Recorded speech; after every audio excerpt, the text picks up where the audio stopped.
This episode is sponsored by the Body Image Upgrade, a 30-day course helping you rebuild your relationship with your body.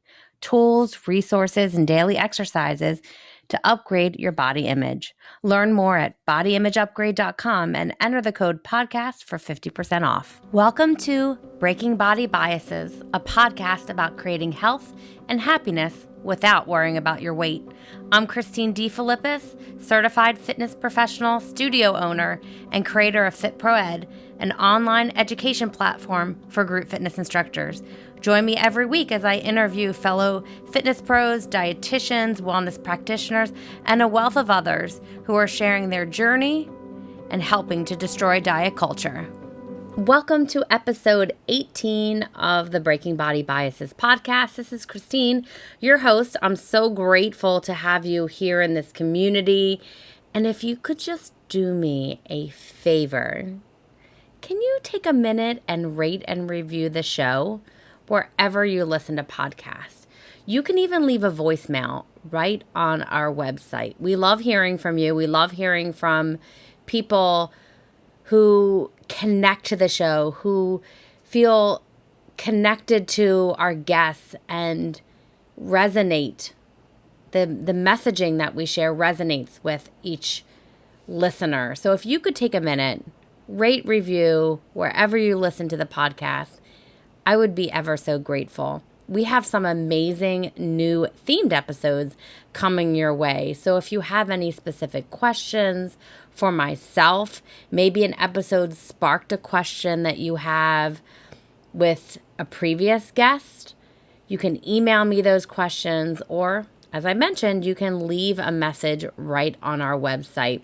There's a tab either on the bottom or the side of the website, depending on whether you're on a device or a computer, and you can ask your question, leave your voicemail, and we'll want to use that for an upcoming episode. I can't wait to share with you some really amazing things we have coming up with featured guests, some solo episodes with myself, and like I'd mentioned, some questions that we have being answered on future episodes. This week, I have a Canadian fitness pro, Jenni Morse, on the show. Originally from Toronto, Jenni Morse spent 10 years touring Canada and the U.S. with various contemporary and cultural dance companies. In 2013, she moved to Montreal to further pursue her career in dance, but it's there that she's discovered Zumba and had a newfound passion for bringing joy to people's lives through movement. And you're going to hear a little bit more about her story in today's episodes. Now, since propelling herself into the industry, she's hosted lots of fitness classes, parties, fundraisers. She's taught at several of Montreal's most popular fitness clubs, helped countless men and women to feel strong and fit and confident. And she is the founder of Rise with Resilience.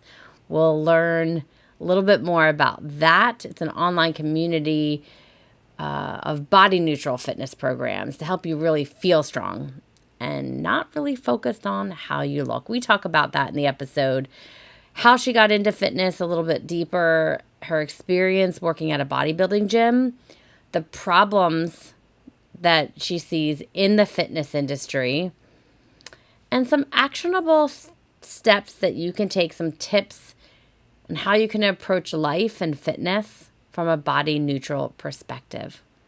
So let's get into today's episode. So welcome, Jenni, to the podcast. I'm really excited to speak with you today, a fellow fitness professional. Thank you so much. I'm so happy to be here. So talk to me, tell our audience about your background and how you got into fitness. Yeah, so I started in fitness, I would say, when I was a teenager. I was in dance. So the way that I grew up was I credit a lot of my influences to my mother. She is a Black woman. She was a big Black woman, and she was so comfortable in her skin. And we grew up in a very white neighborhood. So we were constantly surrounded by people that didn't look like us. And my mom had a choice. She could either wallow in shame and hide and feel bad about herself and feel sad, or she could choose to rise above. And I'm so thankful that she chose to rise above and chose to not let it get to her, because that has had such a huge positive impact on me and my life. And I'm just so thankful for that. So actually, my fitness life started when I was a very young kid, because my mother was obsessed with Jane Fonda and Kathy Yeah. Smith and Buns of Steel. She loved that stuff. And we would do it together in the living room. And she would wear the wackiest outfits too. Like, I have this vision of her, and I might be making this up, but I'm pretty sure it's true, so I'm going to say it anyways. But I have this vision of her in this like bright orange thong leotard over biker shorts, and she'd have the sweatband and the leg warmers, the whole thing. And she never cared what she looked like. And she never talked about her weight. She never talked about her looks. Her reason for working out was just to have fun and to enjoy herself and to feel comfortable in her body. Because I think, you know, because she was in a community of people that look nothing like her, she craved to feel good in her body. So fitness was her way to do that. She never weighed herself, which I think is a really rare thing, especially for her generation, right? And the greatest thing about doing those workout videos with her is that she would keep wearing those outfits for the rest of the day, and we'd go to the grocery store and she'd wear those things and everyone would stare at us, but she didn't care at all. I loved it. It was my favorite thing. Wow. What a great influence to have, like you Yeah. said, at that time. That was not the norm. I can attest that the fashion was the norm. That was very normal to put those crazy thongs over top of the biker Mm-hmm. shorts. I'm glad that we didn't have cell phone cameras back then to document a lot of that, because I would have some pretty bad pictures of myself. But to have a mom that really went against the norm and had that kind of confidence, because we see, I mean, I've interviewed a lot of people on this show that they are getting their perspective on, you know, the negative self-talk, the self-loathing, the wanting to fit in from parents and then from grandparents. Like, it just is Right. passed on. So how amazing that you had a mom that so insightful. I always tell her she was body neutral before body neutral was a thing, because she never mentioned her body at all. And I'm so thankful for that, because I was put in situations later in life, like at school. We had, at my elementary school, we had like 1,000 kids in there, and only 5 of those families were ethnic. And all of them almost were mixed race families, including myself. So not a whole lot of diversity. And again, because of the mother that I had, I was taught to rise above instead of trying to hide away. And then later on in life, when I got into dance, same thing. I was in a room full of thin, white, wealthy girls, and I'm the complete opposite of that. And I had the choice to either wallow in shame or rise above. And there was a very specific point when I was a dancer, when I was a teenager, when there were no boys in the company. And the directors were sort of trying to figure out, like, oh, what are we going to do? We need someone to fill this role to lift the girls and do all the boys' parts. And I was listening to this conversation and I'm like, I could do it. And I remember they just sort of looked me up and down, looked at my body, looked at my muscles, looked at my curves, and they're like, yeah, you know what? You could totally do that. And so I was like, okay, I can have this body that I have and use it to my advantage, even in a world and in an environment where everyone looks different from me. So I will never forget that moment where I tested it out for the first time, seeing if I could lift this girl up. And it was the most amazing feeling in the world. I lifted her up above my head. She's very small, so it was easy to do. But I lifted her up above my head, walked across the room, and put her down safely. And I was just like, holy cow, I can't believe I was able to do that. This is my calling. I am meant to lift weights. I am meant to feel empowered in my body and comfortable in my body, and to help other people feel the same way. Even though I don't look like a typical fitness instructor, and I never have. I think my students and my clients find that inspiring about me, that I don't try to look like a typical fitness instructor. And even if there maybe were some moments when I was just starting out where I wanted to look like that, I never fully pursued it. And I think that having fitness instructors like that is really helpful for people who are like me and like my mother and lots of other people who don't want to necessarily change their bodies, but they just want to feel good and have a good time. Yeah, it's so important to have those in the fitness industry leading to be able to be examples of that. Because, like you said, because you had the example, you practiced body neutrality before it was a thing, Mm-hmm. before it was, something that we strive to do now. So, how did you get into fitness? You mentioned that you were in dance, and when you lifted the other dancer, you had that empowerment moment that you're like, I want to lift heavy things. When did you start getting into fitness? Did you start taking fitness classes and then became an instructor, or did you just right away get into leading fitness? What's your path there in the Yeah, fitness industry? so I continued dancing up until I was maybe 20 years old. So I finished high school and I went straight into a career in dance. But I'd kind of known for a while that I didn't want to be a dancer anymore. I had identified that what I loved about dancing was the fitness of it. I loved feeling strong and I liked moving and how that made me feel. But at the same time, you know, didn't know, I didn't even realize that I could have fitness as a career. So I kept dancing because that's what I knew how to do. And then simultaneously, I got my Zumba instructor certification. And I did those at the same time, dancing professionally, teaching Zumba. I realized that I like teaching so much better. There's no pressure to look a certain way in many ways. In dance, it's not just about how you look physically, but the way that you move also is important. And I kind of was just like, I don't have any interest in that. So Zumba truly is just about having fun. So that's how I got my foot in the door in fitness. I started working at a bodybuilding gym. That was my first gym that I worked at. And from there, I started teaching yoga, Pilates, step, cardio box, spinning, lots of other things.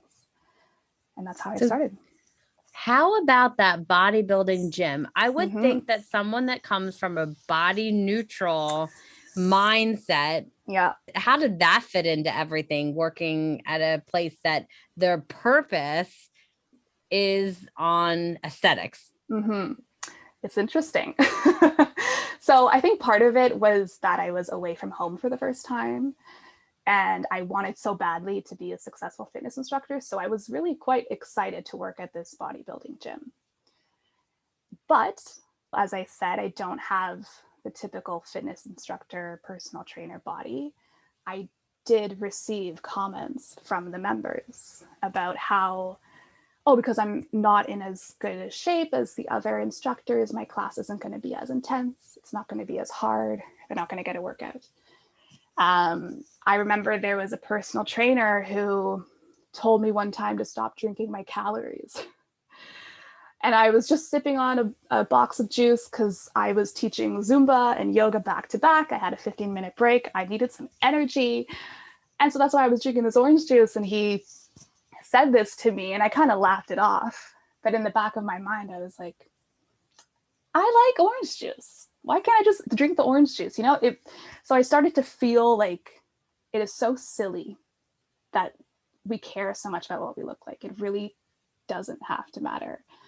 So there was a brief moment in there in my earlier career that I did kind of want to get into bodybuilding.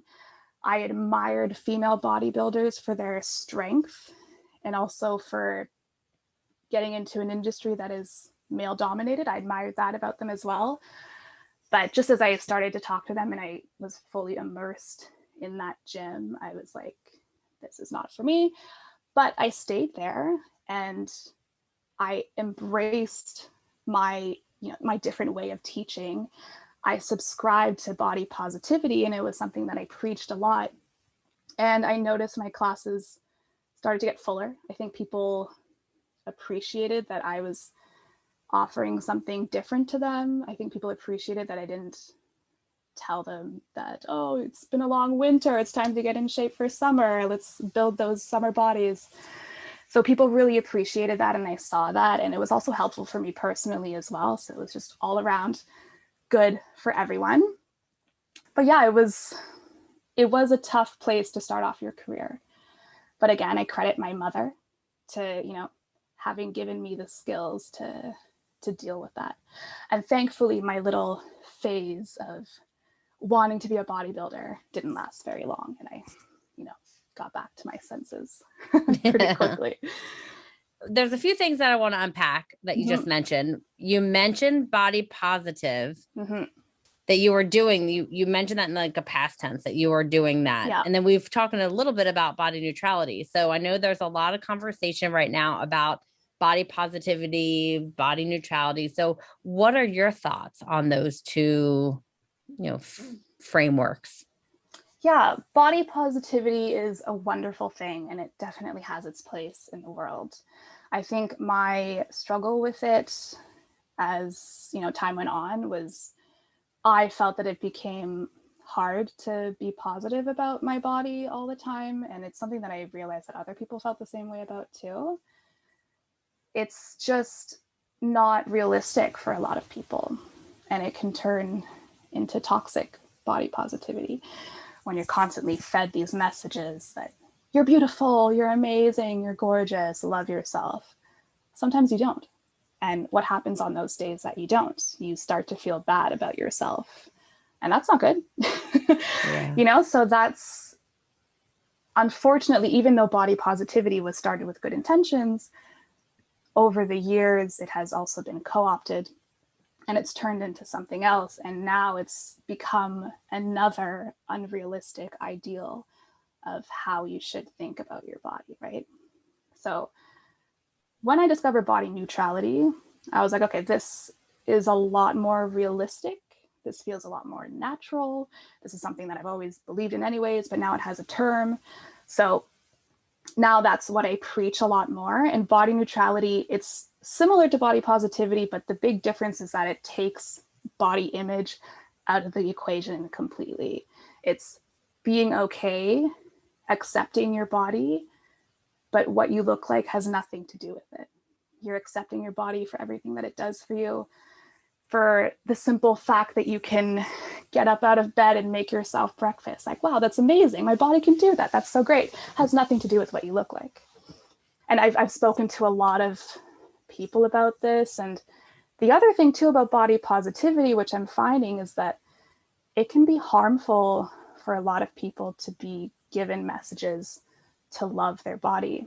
I was speaking to someone who is transgender, and they have struggled a lot with their body image because they have body dysphoria, and they have a literal disconnect from their physical body to their soul. And people would always tell them, with good intentions, of course, to love their body, but it's impossible for them to love how they look. So with body neutrality, if you just think of your body as a vehicle for living, if you think of it as your home and that's it, it is so much more helpful. And yeah, so that's why I strongly believe that body neutrality is a much healthier way to approach life. Yeah, I agree. And I never even thought about what you had mentioned about someone that's transgender. It really gives you pause to really think about, um, just think about that, to think about what others may be feeling and again, I've never been one to be in the body positive movement because it's not for me. I'm not in a marginalized body, but I also feel very much like you that it's challenging. I found myself constantly faking it, saying I Right. do your mantras every morning, and I felt kind of more like a liar or inauthentic, and that just makes it even worse. It makes everything worse. Like living inauthentically, you already have issues with your body and the way you look, and then you're throwing that layer on. It's just not, it doesn't contribute to being happy and healthy, and it's not sustainable. So I appreciate that. Now you mentioned also about some things in fitness classes, some language that's used. Let's get into a little bit of that about things that you would like to see removed from every fitness instructor's vocabulary. Oh my goodness. Everything. Let's start fresh. If you think about how fitness became a thing, it was never about how you looked. You think about the start of the Olympics, it was always about physical competitions and what your body is physically capable of doing. So it was never about what you looked like. Somewhere along our timeline of human history, things change and we started to really care about how we look like and use fitness as a way to change that. So that's why I say let's start over. Yeah. Being in that bodybuilding gym, I've seen a lot of things. I've heard a lot of things. I think what people post on Instagram has a lot to do with the negative feelings that people have towards their bodies. A lot of trainers posting before and after pictures. That's a really, really painful thing to see at this bodybuilding gym. When you walk in, one side was before and after pictures, and the other side was a wall of fame of bodybuilders and their trophies and everything. So I think that's got to stop. I mean, it's not always just about how you look. It's not always about losing weight. It's not always about bulking up. There's so many reasons that someone could want to work out. And I mentioned this already, but the thing about getting in shape for summer, it's got to stop. I mean, who cares? Who cares? One thing I like to tell people is if other humans didn't exist in the world, would you still not like your body? And the answer is usually, I would actually like my body. I wouldn't have any problem with it. The problems that we have with our bodies have to do with other people around us, right? So stop saying that we're going to change our bodies for the summer, because truly deep down, you do not want that. You could care less. It's just what you think that other people are thinking about you. Feel the burn. That's another one. It suggests that we're burning the fat off of our bodies. And it's so funny because I'm pretty sure I've said that in my earlier years, just because, you know, we think that's something that you should say, but what it means is so stupid and so harmful. And that's another one that I'm just like, oh, that's a more vintage phrase, I think, Yeah. but people still say it. So, Oh, for sure. yeah. Yeah. There are definitely things that I look back and I say, oh my God, why did I say those things?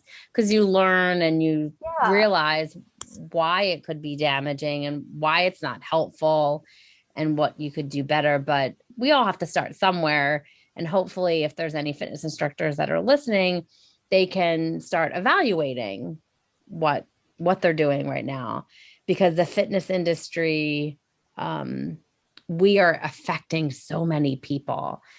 So for you as a fitness professional, if you think about how problematic the industry is, because we've gotten into a couple of the problems here, what would you like to see change? What do you see are some of the industry's biggest problems or roadblocks to really helping people? Yeah, I really think the biggest issue with the fitness industry is how focused it is on how you look.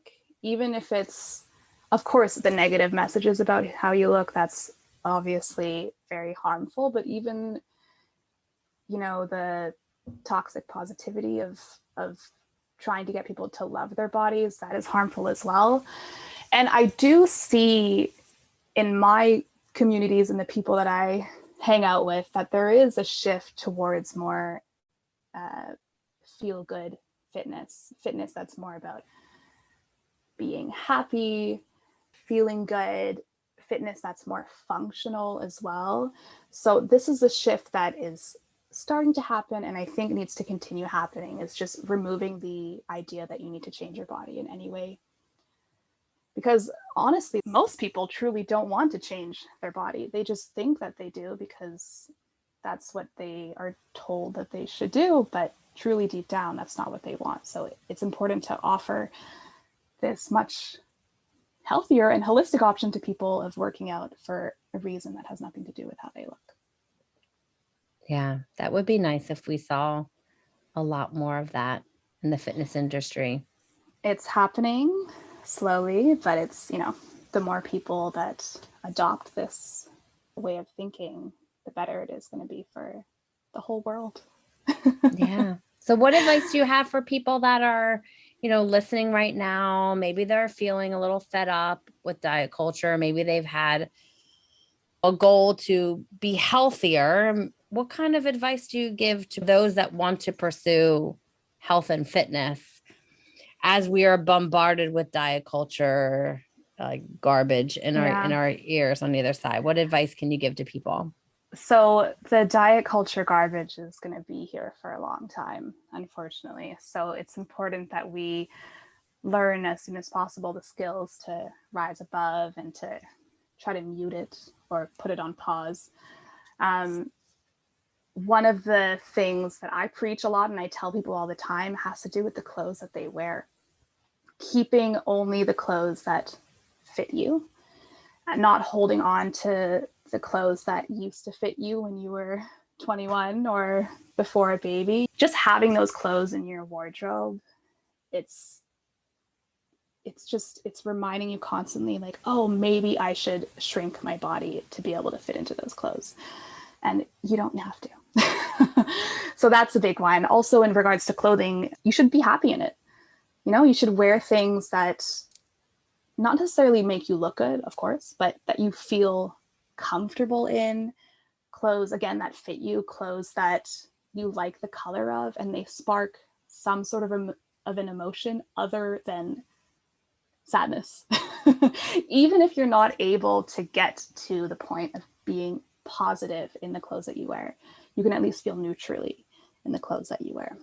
And that's also specifically to fitness clothes as well.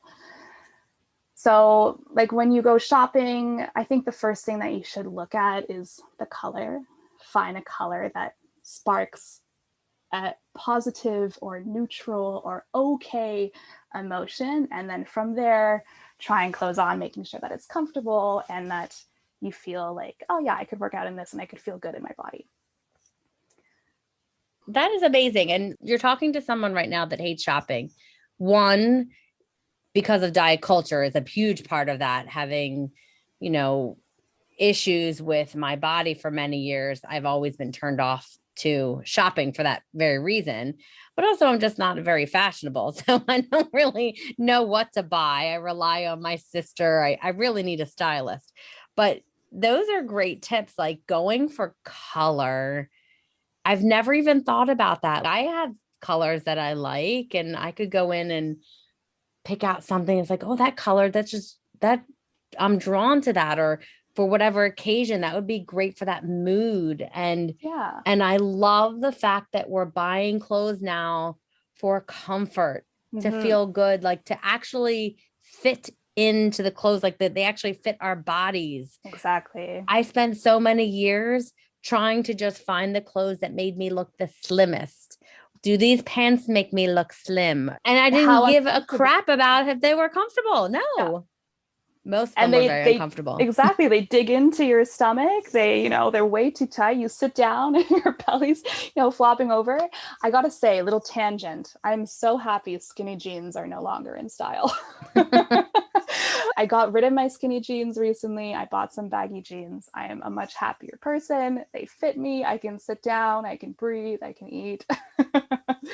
So that's part of the reason why I live in leggings. I mean, yes. I claim it's a occupational hazard that, okay, I have to wear leggings for my job, but I find myself wearing leggings everywhere because they're very comfortable. Yeah. Out to dinner, maybe a pair of heels with a nice. Yeah, you can dress it up. You can dress it down, wear it all day, go straight from the gym to dinner. Yeah, maybe with a shower in between, depending on Ideally. who I'm going out with. So there's a common thing that you mentioned throughout this interview is rise above. And it does strike me because it's also part of the business that you started. Tell the audience, now I can't remember what the name of your And it has resilience in it. It's rise with resilience. Rise with resilience. Yeah. You already had the rise part. So talk to us about why you started Rise with Resilience and what you do. Yeah. So I started Rise with Resilience for all of those reasons that I said, right? It's from my experience of being surrounded by body talk, constantly being surrounded by messages to feel a certain way about your body. And also, my mother teaching me to rise up and to not care what anyone thinks about you and to be resilient. So all of these things that have happened in my life and my fitness career have all accumulated into what I'm doing now, which is fitness classes. So I'm doing online fitness classes where the focus is on how you feel and not how you look. And it's really important to me that we never ever make any mention of how we look in the classes. That's not the point of it. It truly is just about feeling good and having a good time. And it sounds so simple, but it's truly a remarkable, life-changing way of approaching and consuming fitness. So that's why I started Rise with Resilience. I just got so tired of constantly being surrounded by all these messages about how you look. And my students were tired of it too. So I like to say that we built it together, which we did. And you have some amazing testimonials. I've seen some on your Instagram that it's so, as you mentioned, life-changing. It's not just about becoming physically stronger or having a stronger cardiovascular system. There's such empowerment from the people, like just the testimonials that I read, that people just have a all over change. And again, not a physical change, not a physical change. And it's just such an amazing thing to see.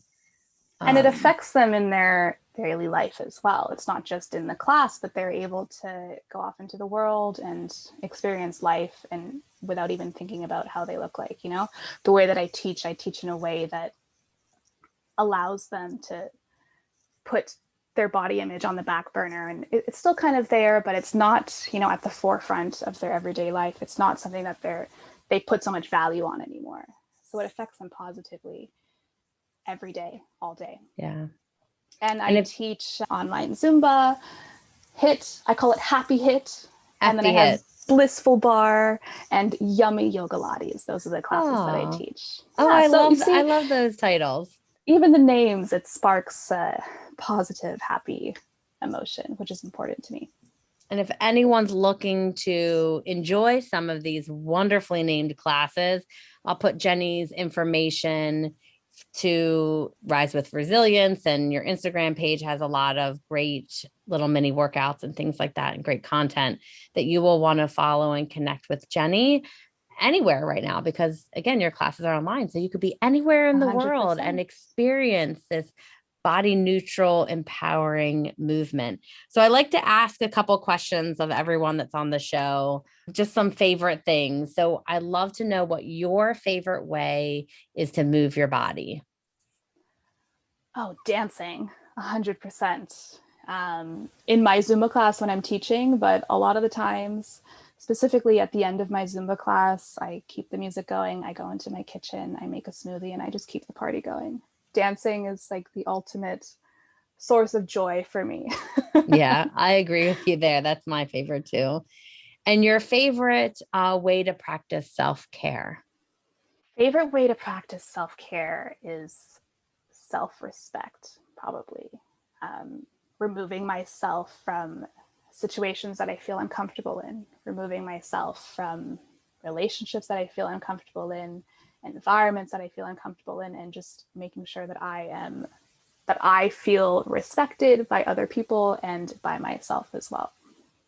Oh, I love that so much. It's much. Very broad, but yeah. It's broad, but so powerful, so deep. Like it can cover so many different areas, but it does protect you from situations or energies that could be the opposite of self-care, honestly. Yep. So that's a wonderful way to practice self-care. So what is your favorite music right now? It could be a song, could be an artist, could be just a genre of music. I mean, you love to dance, so it could be some kind of dance music, but it could just be something you like listening to.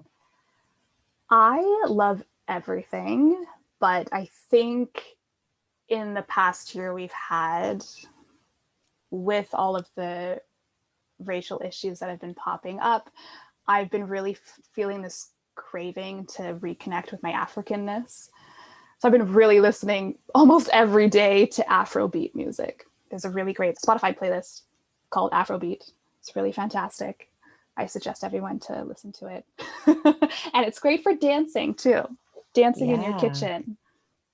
Yeah, I will put that in the show notes. So if someone is looking to immediately following this episode, have a very enjoyable dance party in their kitchen or wherever you're at, I'll put that playlist in there Afrobeat. so you can listen to that.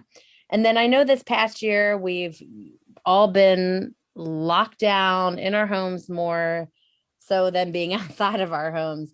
And a lot of people have turned to television or movies or maybe listening to podcasts, reading books. But is there anything this past year or so that you found binge-worthy that you want to share? Oh my God, again, there's so many things. Yeah, I'm gonna there. I'm going to say Bridgerton. Yeah. I'm 100% with you there. I cannot wait for season 2. Yeah, it's a good one. Although I'm sad that Régé Jean Page is no longer there. Yes, and the way you say his name just I don't know if that's how you say it. Well, it just sounds perfect thanks. The way you just said it. Because you're Canadian. Are you French Canadian? I am not, but I live in the French part of Canada. So you're around a lot of French. Yeah.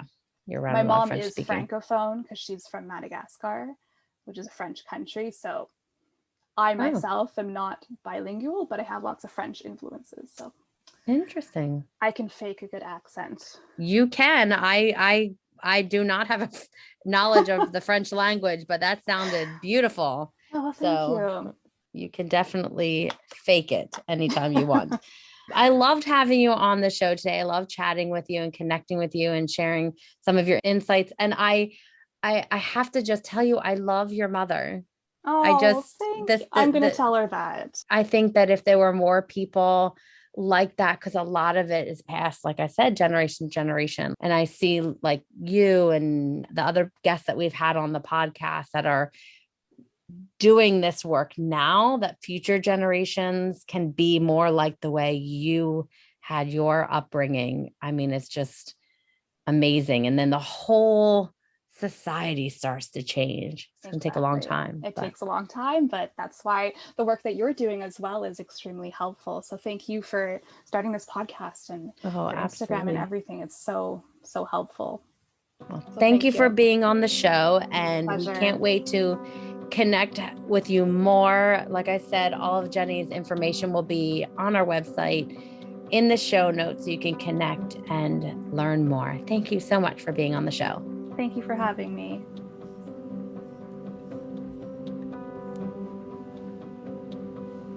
That was my interview with Jenni Morse. If you enjoyed the episode, take a minute, rate and review this show.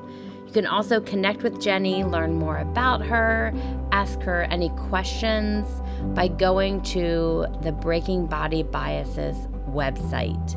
Our mission is to amplify voices destroying diet culture and help more people live happier, healthier lives. Do you know of a great guest? Let us know. Let them know. Apply on our website.